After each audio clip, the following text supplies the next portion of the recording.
அந்த மாலையை போட முடியாது. அதுக்கு பதிலா தான் படிவு மாலை கொடுத்துருக்கோம். வேற இது நம்ம கொடுத்துருக்கோம்ல. இதை யூஸ் பண்ண கூடாது. அப்படி போட்டு போனீங்கன்னா அங்க எதிர்முறையா பேசுவீங்க. பொண்ணு பார்க்க போறீங்கன்னு வச்சுக்கோங்களேன், அவங்களுக்கு ஆப்போசிட்டா பேசிக்கிட்டு இருப்பீங்க, பொண்ணு கொடுக்க மாட்டாங்க. ஆமா சாமி.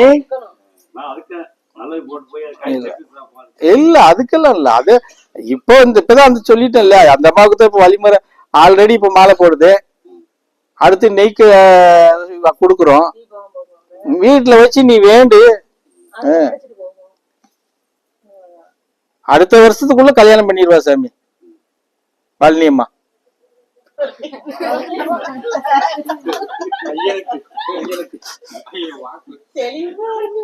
இல்ல சாமி, அந்த பரதேசி நான் தெளிவாதான் சொல்றேன். இந்த அம்மா பையனுக்கு அவன் கல்யாணம் பண்றது மாதிரி இல்ல, இந்த அம்மா தானே கல்யாணத்தை பத்தி பேசிட்டு. அப்ப இந்த அம்மா தான் கல்யாணம் பண்ணணும். அவன் பாப்போம் அப்படிங்கல்ல.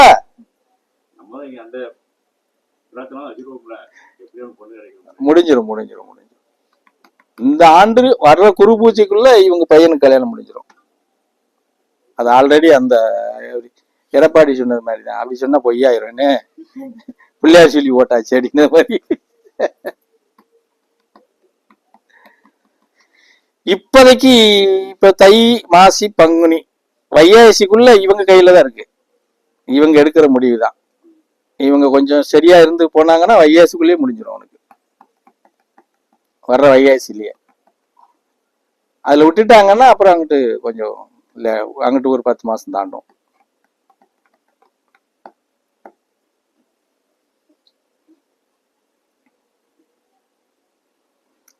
உங்களை பார்த்தா எனக்கு கோவமா வருது சாமி. வருஷத்துல ஒரு நாளைக்கு வர்றது, அப்புறம் வந்து இப்படி நிக்கிறது முன்னாடி.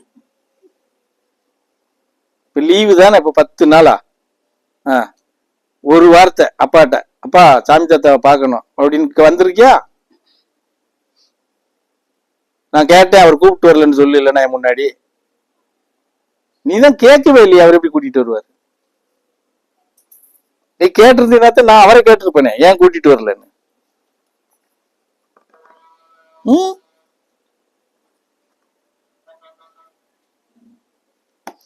வேற கேள்வி இருக்கா?